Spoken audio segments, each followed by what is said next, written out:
Hey beautiful people, welcome in. It's your girl Kyla Cooper, and today we are going to talk about how to be more productive when working from home. I'm a remote project manager. I've been remote for probably the last almost 3 years of my career. My company is based out of Wisconsin. I live in Ohio, so I spend most of my time conducting meetings, following up with folks, all from the comforts of my home. So I want to make sure that I give you some of the tips that's worked for me to help you be more productive when working from home.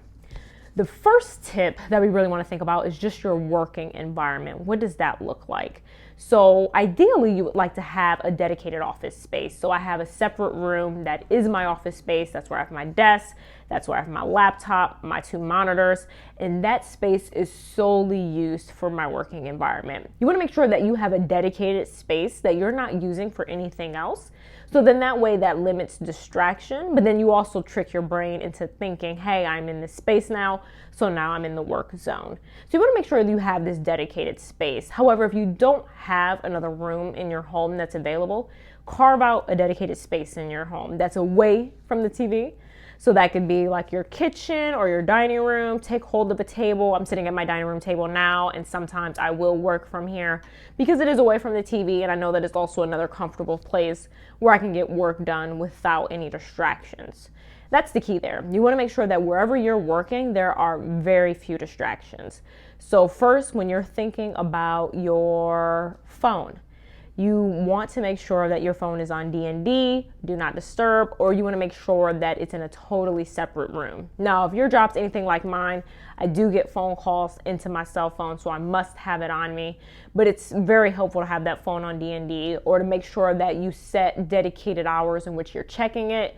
Maybe you're checking it every 2 hours, maybe you're checking it every hour, just for a few minutes, just to see what's coming in. But you want to make sure that your phone is not a distraction. You also want to make sure that you're not near a TV. You do not want to have a TV near you, so that way you're not becoming engrossed on whatever is showing on the television. So this is just a way to make sure that you're limiting those electronic devices, you're not distracted. You also want to make sure that this space is really focused for you. So you want to make sure the temperature is right. So if you like it warm, keep it warm. You want to make sure that the space is comfortable temperature-wise. You want to make sure that it's getting enough natural light or false light if that's what you like. You want to make sure it's something that you like. Me, I also like to listen to music, so it's helpful for me to have some soft music in the background also. So whatever it is for you, you want to make sure that this dedicated working space is free from distraction. You want to make sure that you are comfortable and that you have everything that you need while you're in there. So now you have your dedicated working space. The second tip is that you want to block out your calendar. So as a project manager, I have meetings all day long.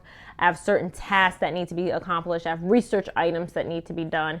You want to block out your calendar, but not just for the meeting. So of course, let's say you have a meeting at 8 a.m. That's automatically going to be blocked out on your calendar because it's a remote call. That's either a Teams, Zoom, or a WebEx invite. So that's automatically blocked out. But you also want to make sure that you're blocking out individual items.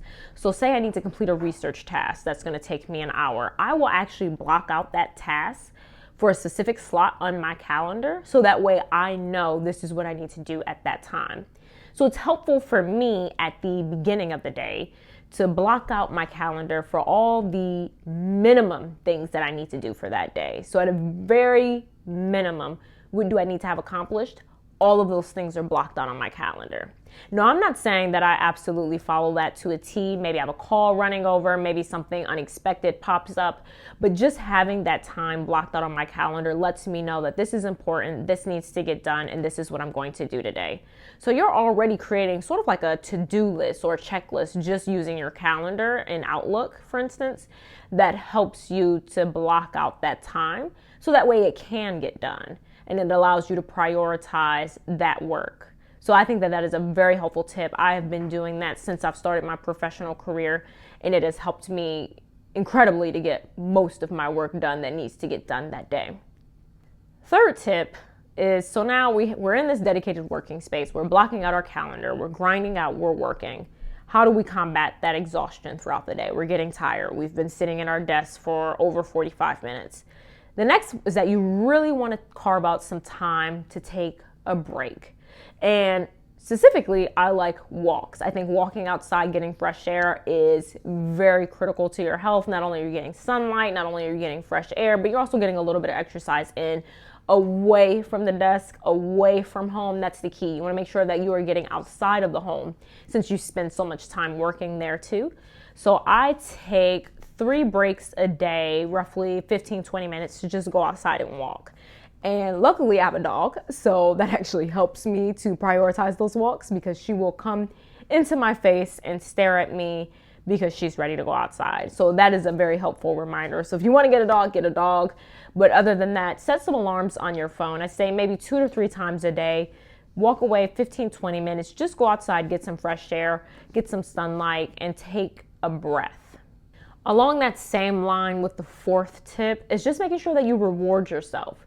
It makes no sense to deprive yourself of TV, to deprive yourself of your phone, because if you're depriving yourself of something, you're only going to think about that more intensely as you try to stay away from it. So use that more as a reward system. Maybe a couple times throughout that day, maybe for about 5 to 10 minutes. Let's say after every 3 hours of intense work or focused study, let's go ahead and check your phone for 5 to 10 minutes. Let's go ahead and catch up on social media. Let's go ahead and catch up on what may be happening on the news or on your favorite show. Just give yourself that opportunity to reward yourself. You are not meant to be in a prison in your home working. So make sure you're taking those walking breaks, rewarding yourself, but only doing that after you've accomplished a significant amount of work. The 5th tip to help you be more productive working from home is really thinking about what you're eating. So of course you are spending so much time at your desk, you're rewarding yourself, you're taking breaks, but how do you fuel yourself? How do you make sure that you're remaining productive? Meal prepping can be very helpful for that. So you want to make sure that you are preparing your lunches in advance, prepare your breakfast in advance. You want to make sure that you have snacks prepared in advance. So it's just making sure that you are carving out time where you are taking care of your meals, so that way the week is easier. I think for me, Saturday nights are what I like to keep open for very casual, relaxed things, since I do have to wake up early for church on Sunday. So just planning out my meals Saturday night, making sure that I have breakfast accounted for, I have lunch accounted for, snacks, that is incredibly helpful. So then that way when you are taking a quick break from your work during the week, you can just grab a quick bite to eat. You can make sure that it's already prepared and that it's healthy. So that way you're fueling your body, you're minimizing the amount of time that you need to take to actually prepare the meals. And that just helps reduce some of that stress. There's nothing worse than working all day, not having much time to really take care of your personal needs, and now you're hungry and you got to take time away to cook, and that just helps build up stress, build up anxiety. No need to do that. Just have the meal already prepared so that way it's quicker to take those breaks. It's a lot easier and you're not feeling as much stress and having to step away when you're having those really, really busy work days. The last tip to help you with your productivity is just making sure that you have a really good morning and a really good night routine. You want to make sure that when you wake up in the morning, you're not just going straight to work. That's something that I did in the beginning, and it's like, okay, work starts at 9, I'm going to wake up at 9. That your brain is barely turned on, it's barely functioning.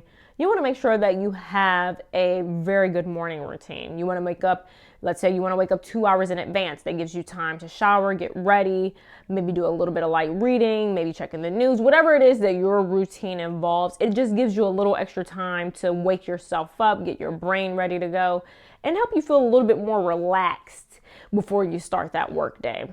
Which is same thing at night. You want to make sure that you're getting an adequate amount of rest. You want to make sure that whatever it is that you need to wind down from that stressful day, that you're taking the opportunity to do that. So that way you can get a proper night's sleep. There's nothing like being stressed, going to sleep, and then waking up stressed. So you want to do those wind down activities at night too, just to help your body. But this is all really helping you to be more productive at home. I think that having a good morning and night routine is definitely something that will help you if you're working in an office. Same thing with meal prepping, and it's no different when you're working from home. There's no need to say I'm home and hey, I can do all those things because I'm home, and you're really just throwing it out the window. It's still going to be critical in your time here. So those are just some of my tips to help you be more productive working from home. I absolutely love working from home. I find that I'm more productive working from home than I was in the office. And every now and then when I travel for work and I go in the office, I find that I'm a lot less productive when I'm around my coworkers versus when I'm at home. And that's all due to having a dedicated workspace.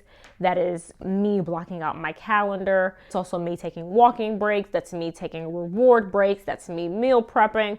And that's also me having a good morning and night routine. So take heed to that advice. If you like this video, I hope that you like, comment, share, and subscribe. I'll be looking forward to sharing more of my tips in the coming videos, and I will see you guys next week. Bye.